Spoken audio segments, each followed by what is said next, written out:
13 अगस्त 2022 आजादी के अमृत महोत्सव के ठीक 2 दिन पहले राजस्थान से एक खबर पूरे देश में बुरी तरीके से वायरल होती है। इस खबर में दावा किया गया था कि एक छात्र जो कि दलित था, जिसका नाम इंद्र कुमार था, उसकी उसके अध्यापक द्वारा, उसके टीचर द्वारा सिर्फ इसलिए पीटकर हत्या कर दी जाती है क्योंकि वो दलित था और दलित होने के बावजूद उसने उस टीचर के मटके से पानी पिया। अब इस खबर को जिसने भी पढ़ा, जिसने भी सुना, उसके पैरों तले जमीन खिसक गई कि आज़ादी के 75-76 सालों बाद आज भी हम किन रूढ़िवादी, किन जंजीरों में जकड़े हुए हैं कि एक दलित छात्र अगर एक सवर्ण का मटका छू देता है तो उसके बदले में उसे अपनी जान गंवानी पड़ती है। तो आदाब, नमस्कार, जय हिंद, वंदे मातरम। मैं आपका अपना ठाकुर प्रखर सिंह। आज मैं जिस कहानी के साथ हाजिर हुआ हूँ, उस कहानी की वजह से, सच्ची घटना की वजह से आज हमारे देश में चारों तरफ आक्रोश का माहौल है। अलग अलग पार्टियां इसमें अपनी राजनीतिक फायदे भी देख रहे हैं और एक तरह से देखा जाए तो इस मामले में भी जो लोग हैं वो दो हिस्सों में बंटते हुए भी दिखाई दे रहे हैं। तो इस कहानी के बारे में आपको बताऊं उससे पहले मैं आपको एक घटना और बताना चाहूंगा। 25 मई 2022 को उत्तर प्रदेश के मुख्यमंत्री योगी आदित्यनाथ का कुशीनगर, गोरखपुर के पास एक जिला है कुशीनगर, वहां पे योगी आदित्यनाथ जी की रैली थी। वहां पे एक दौरा होता है। अब दौरा एक दलित बस्ती में होता है। योगी जी आगे आगे चल रहे हैं, उनके साथ उनके कुछ आला अफसर भी चल रहे हैं और उसी दलित बस्ती में भी योगी जी की भोजन का प्रबंध होता है। ये कहा जाता है कि आज योगी जी इसी दलित बस्ती में भोजन करेंगे, खाना खाएंगे। अब चूंकि मुख्यमंत्री दौरे पे था तो आसपास के जितने पत्रकार, जितने न्यूज चैनल, जितने टीवी वाले, वो सब भागे भागे जाते हैं और सारी चीज़ का लाइव कवरेज करते हैं, लाइव रिकॉर्डिंग करते हैं और चारों तरफ टीआरपी बटोरने का काम होता है। लेकिन जब वो उन बस्तियों में, उन दलित बस्तियों में, उन गलियों से गुजरते हैं तो देखते हैं कि गलियां पूरी तरह साफ। वहाँ पे जो लोग हैं, जो एकदम अच्छे खासे बेल कपड़े पहने हुए, चारों तरफ खुशबू आ रही है। आमतौर पे ऐसी बस्तियों में, किसी भी बस्ती में जाइए, ऐसी सफाई होती नहीं, लेकिन पत्रकार देखते हैं कि चारों तरफ एकदम सफाई है, चारों तरफ एकदम साफ सुथरा माहौल। यहाँ तक जो दलित लोग खड़े हैं उनके शरीर से खुशबू आ रही है, सेंट की खुशबू आ रही है, इत्र की खुशबू आ रही है। तो सारे पत्रकार लगभग इसे इग्नोर कर देते हैं, इस चीज़ को इग्नोर कर देते हैं, क्योंकि उनका मेन फोकस योगी आदित्यनाथ और उनकी स्पीच और उनकी जो घटनाएं होती हैं, वो खाना कैसे खाते हैं, इन सब चीज़ों से टीआरपी बटोरने का काम करते हैं। लेकिन तभी उन्हीं में से एक पत्रकार ने एक वहाँ पे खड़े बुजुर्ग से, जो कि एक दलित था, उससे पूछता है कि बाबा, आप आज तो बहुत खुश दिखाई दे रहे हो, इतने खुश हो कि आज आपने नए नए कपड़े भी पहने हैं और सेंट भी लगाया, एकदम परफ्यूम लगा के बाल वाल सही करके आप आए हैं। तो बूढ़ा आदमी, वो बुजुर्ग, वो दलित बुजुर्ग जो कुछ कहता है, वो अपने आप में बेहद चौंकाने वाला, बेहद इंसानियत, मानवता, सबको झकझोरने वाला था। वो आदमी बताता है कि योगी जी के आने के 2 दिन 3 दिन पहले कुछ आला अफसर हमारे बस्ती में आए थे, हमारे घर के पास आए थे। उन्होंने हमें अच्छे कपड़े, साबुन, सेंट, पाउडर, ये सब चीज़ें दी और कहा कि अगर योगी जी के सामने आना है तो आपको नहा धो के और ये परफ्यूम, ये सेंट लगा के आना होगा। अब इतना सुनने के बाद उस पत्रकार के पैरों तले जमीन खिसक गई कि जहां एक तरफ, चारों तरफ समानता, एकता, इन सब जैसी बातों का बोलबाला है, वहीं पे इस तरह का एक, हालांकि नहा धो के आने में ऐसी कोई दिक्कत नहीं अगर कोई कहता कि आपको नहा के आना, लेकिन एक विशेष जाति, एक विशेष समुदाय से अगर आप ऐसा कहते हैं, क्योंकि चाहे मुख्यमंत्री जी का काफिला कहीं भी जाता हो, इससे पहले ऐसी चीजें होती नहीं थी कि आप नहा के आए, ऐसा कोई प्रावधान था नहीं। लेकिन दलित बस्ती में जाते हुए ऐसा आला अफसर आके बोलते हैं कि आपको नहा के आना है, आपको धो के आना, अच्छे कपड़े पहन के आना है, ये परफ्यूम लगा के आना है, तो इससे उन आला अफसर की मानसिकता और बुद्धिमत्ता पे भी एक तरह से उंगली उठती है। और ये खबर देखते ही देखते वहाँ के जितने लोकल न्यूज़पेपर, जो जितने भी लोकल चीज़ें थी, वहाँ पे आग की तरह फैलती है। बाद में योगी जी ने कमाल संभालते हुए उन आला अफसर को तो डांटा फटकारा कि ऐसी चीज़ें दोबारा ना हो, और बाद में ये आश्वासन भी दिया कि ऐसी चीज़ें दोबारा नहीं होंगी। तो ये कहानी मैंने आपको सिर्फ इसलिए सुनाई क्योंकि अब जो मैं कहानी आपको सुनाने जा रहा हूँ, इस कहानी और इन जो अभी सुना, इन दोनों को अगर आपस में जोड़ के देखें तो एक मानसिकता, एक मस्तिष्क की विकृति जिसे कह सकते हैं, वो सामने आती है। तो अब सीधा चलते हैं आज की इस कहानी के ऊपर। तो इस कहानी की शुरुआत होती है 20 जुलाई 2022 राजस्थान के जालोर जिले के सुराड़ा गांव में। एक इंद्र कुमार मेघवाल नाम का छात्र, जो तीसरी कक्षा में पढ़ता है, अपने घर रोते हुए आता है। बुरी तरीके से रो रहा है, कान पे अपने हाथ रखे हुए। बच्चे की माँ पूछती है, चूंकि पिता जो है वो दैनिक मजदूरी करते हैं, दलित छात्र था और गरीबी भी काफ़ी थी, तो दैनिक मजदूरी यही सब करके पेट पालते हैं और माँ घर पे अकेले रहती है। बच्चा घर पे आता है, आमतौर पे जब बच्चा पढ़ के आता है तो माँ उसे खिलाने के लिए, पुचकारने के लिए, गोद में उठाने के लिए भागती हैं। तो ऐसे ही इंद्र कुमार की माँ भी भागते हुए अपने बच्चे के पास, अपने बेटे के पास जाती है और देखती है कि उसका बेटा बुरी तरीके से रोते हुए घर आ रहा है। अब माँ का कलेजा फट जाता है कि मेरे बच्चे को ऐसा क्या हो गया, ये कान पे हाथ रख के रो रहा है, कान से हल्का हल्का खून गिर रहा है, क्या हो गया। और आनंद फानंद में भाग के अपने बच्चे को गोद में उठा के पुचकारती हुई पूछती है, बेटा बताओ क्या हुआ, तुम ऐसे क्यों रो रहे हो। तो बच्चा बताता है कि मुझे आज स्कूल में मार पड़ी, जिस वजह से मैं रो रहा हूँ, जिस वजह से मैं रो रहा हूँ। अब इस कहानी में भी दो पहलू हैं। इस कहानी में भी दो पहलू, पहला पहलू है जो उस छात्र के, उस मृतक छात्र के, दलित छात्र के पिता द्वारा, उसके परिवार द्वारा बताया गया, और दूसरा पहलू ये है जो उस टीचर के द्वारा, उस कॉलेज के, इस स्कूल के द्वारा और गांव वालों द्वारा बताया गया। तो मैं पूरा प्रयास करूंगा कि आपके सामने दोनों पहलू रखूं। तो पहला पहलू है जो उसके पिता कहते हैं। वो कहते हैं कि जब वो बच्चा रोते हुए घर आता है, उसकी माँ पूछती है कि बेटा क्या हुआ, तो बच्चा बताता है कि मुझे स्कूल में पीटा गया। तो माँ पूछती है कि तुम्हें क्यों पीटा गया, तुमने ऐसी कौन सी बदमाशी की, क्या तुमने होमवर्क नहीं किया था या फिर क्या था, तुम्हें क्यों पीटा गया और इतनी बुरी तरीके से मारा गया तुमको।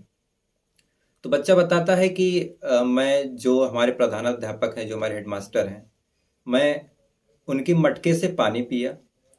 इस बात पे जो हमारे छैल सर हैं, उन्होंने देखा उस घटना को कि मैं पानी पी रहा हूँ, तो उस पर छैल सर को बहुत बुरी तरह गुस्सा आया।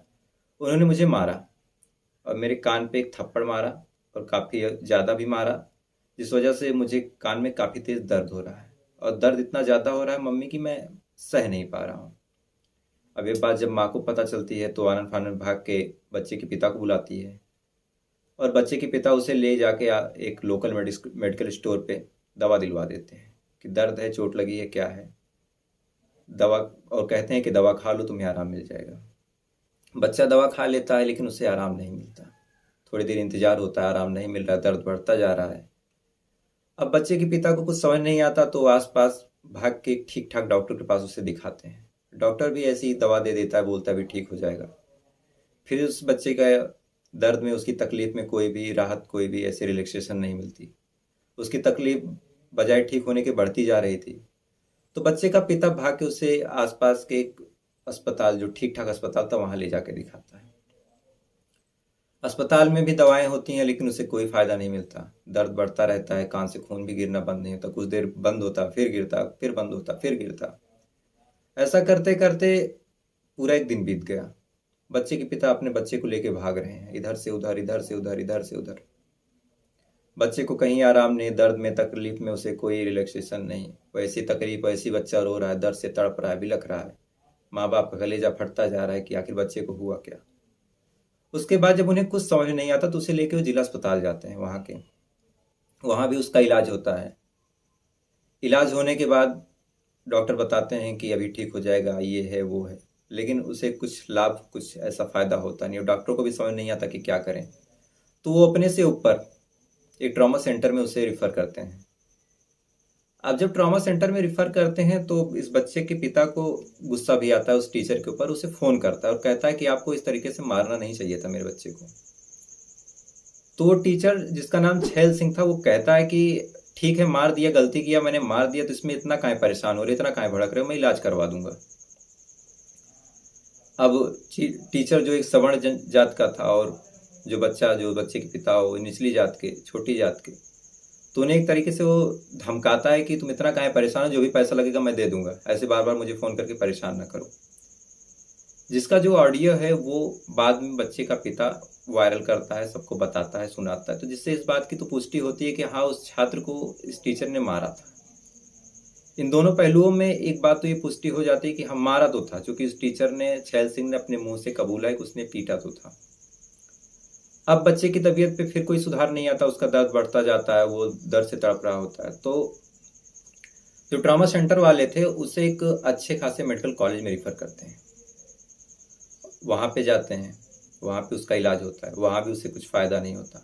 तो मेडिकल कॉलेज वाले कहते हैं कि मैं इसे एक न्यूरो डॉक्टर के पास रिफ़र कर रहा हूँ जो गुजरात में है। वहाँ पे आप जाओ, वहाँ पे आपको फ़ायदा मिलेगा। अब मरता क्या ना करता, भले ही गरीब थे, दुखी थे, पैसे की कमी थी, लेकिन इकलौता लड़का, इकलौता तो नहीं कहूँगा, लेकिन एक लड़का जिसकी उम्र मात्र 9 साल है, उसकी ऐसी हालत माँ बाप से कैसे देखी जाती, वो कैसे कैसे पैसे का इंतजाम करते हैं और लेके उस बच्चे को गुजरात के उस न्यूरो सर्जन के पास जाते हैं, उसे दिखाते हैं और जांच करवाते हैं। सब कुछ दवाएं चलती हैं, बच्चा एडमिट होता है, बच्चा रोता रहता है, दवाएं चलती रहती हैं, सुइयां लगती रहती हैं, लेकिन बच्चे को कोई फायदा नहीं। और ऐसा करते करते इस घटना को 22 दिन बीत गए। 12 अगस्त 2022 आ जाता है। अब अचानक से उस बच्चे की तबीयत और बिगड़ती जाती है, उससे दर्द, तकलीफें, बच्चा बेहोश भी होने लगता है, उसकी तकलीफें बढ़ती जाती हैं। इधर उस न्यूरो सर्जन को भी समझ नहीं आ रहा था कि क्या करें, कैसे बचाएं। और इन्हीं सब उधेड़-बुन में देखते देखते 13 तारीख को वो बच्चा जिसकी चीख पूरे अस्पताल में गूंज रही थी, उसकी चीख अचानक से शांत हो जाती है और उस बच्चे की मौत हो जाती है। अब एक आदमी जिसका बच्चा उसके सामने 23 दिन से तड़प रहा हो, एक टीचर, एक अध्यापक की पिटाई की वजह से, वो 23 दिन बाद उस बच्चे की मौत देखने बाद, अपने बच्चे की मौत देखने बाद उससे पैरों तले जमीन खिसक जाती है। उसे समझ नहीं आता वो क्या करे। वो गुस्से से आग बबूला हो जाता है और नज़दीकी पुलिस थाने में जाता है और पहली बार उस टीचर छैल सिंह के खिलाफ मामला दर्ज करवाता है। और जब घर पे आता है अपने बच्ची की बॉडी को लेके, लाश को लेके, और जांच लोग पूछते हैं कि क्या हुआ, कैसे मारा, तो बताता है कि छैल सिंह ने मेरे बच्चे को, मेरे लाल को मारा, इतनी बुरी तरीके से पीटा कि मेरे बच्चे की मौत हो गई। अब देखते ही देखते ये मामला पूरी तरीके से तूल पकड़ लेता है। जो लोग उस बस्ती में, उस दलित बस्ती में सोशल मीडिया, फेसबुक, इंस्टा ये सब चलाते थे, वो पोस्ट करके डालने लगते हैं, स्टेटस लगाने लगते हैं। और ये खबर उस सुराड़ा गांव से निकल के पूरे जालोर भर में, और जालोर से निकल के पूरे राजस्थान में, राजस्थान से निकल के पूरे देश में जंगल के आग की तरफ फैल जाती है। अब इधर जब मामला फैलता है, पूरी तरह से प्रशासन का दबाव आता है उस थाने के ऊपर, तो थाने वाले उस माफ कीजिएगा, उस अध्यापक छैल सिंह को ST एक्ट और हत्या, गैर इरादतन हत्या के जुर्म में गिरफ्तार कर लेते हैं।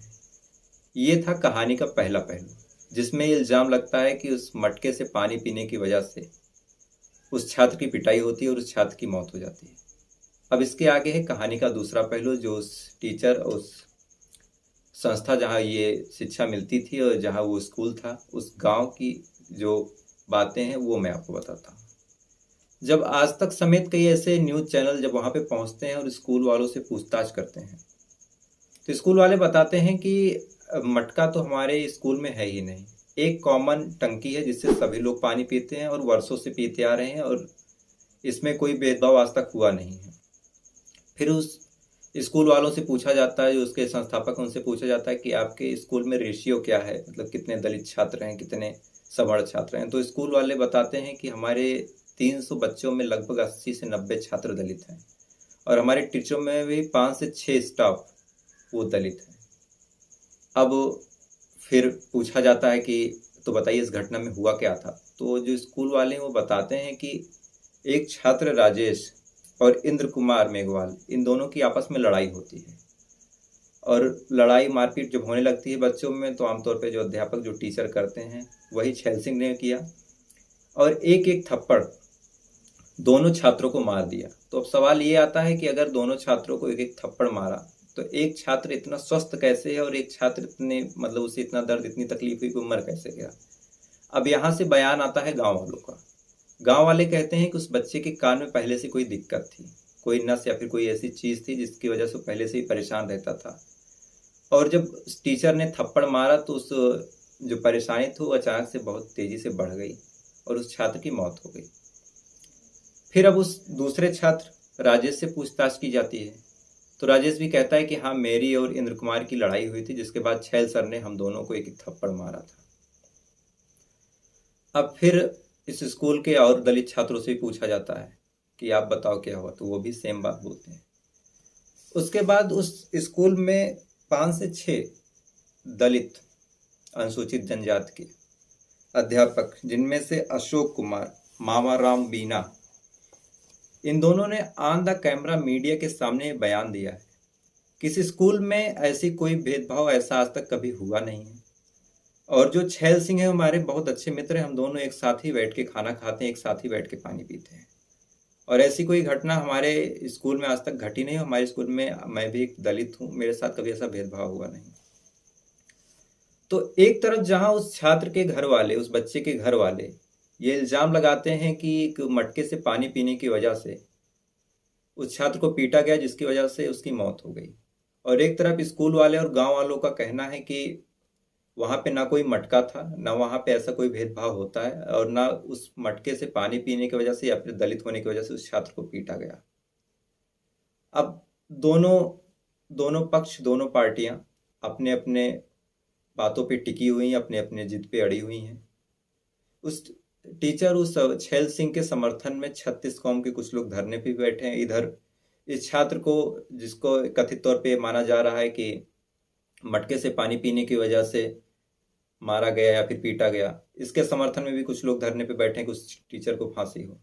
बहरहाल उस टीचर ने भी एक्सेप्ट तो किया कि उसने मारा है, इस छात्र को मारा है, इसको पीटा है, लेकिन उसने ये वजह बताई कि इसने और राजेश कुमार ने, माफ कीजिएगा, इसने और राजेश ने आपस में मारपीट की थी, जिसकी वजह से मैंने एक एक थप्पड़ दोनों को मारा, और उस बच्चे के कान में पहले से शायद दिक्कत थी, इस वजह से उसकी मौत हुई।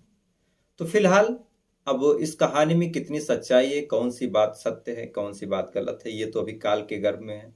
लेकिन मैंने कई चैनल ऐसे हैं जो सिर्फ एक पक्ष दिखा रहे हैं, या तो उस टीचर का पक्ष, या तो उस दलित छात्र का पक्ष, उसके घर वालों का पक्ष। लेकिन मेरा काम यह है कि मैं किसी जात मत मजहब इन सब चीज़ों में ना पढ़ के जो एक्चुअल फैक्ट है वो आपके सामने रखूं। तो जो जो चीज़ें मुझे पता थी, जो जो जानकारियां जो जो अभी तक सामने आई, वो मैंने आपके सामने रखी, दोनों पक्ष की बातें रखी। अब इस मामले में आपकी क्या राय है, आप मुझे कमेंट करके जरूर बताइएगा। और फिलहाल आज की कहानी में बस इतना ही। अब आपसे कल मुलाकात होगी किसी नई कहानी के साथ। तब तक के लिए अच्छे रहिए, स्वस्थ रहिए। जय हिंद, वंदे मातरम। और अगर आप चैनल पे अभी नए हैं तो प्लीज़ चैनल को सब्सक्राइब कर लीजिए, क्योंकि ऐसी वीडियो जब मैं आपको लाऊं तो आपके पास सबसे पहले पहुंचे। और वीडियो अच्छी लगी हो तो वीडियो को लाइक भी जरूर कर लीजिएगा। जय हिंद, वंदे मातरम।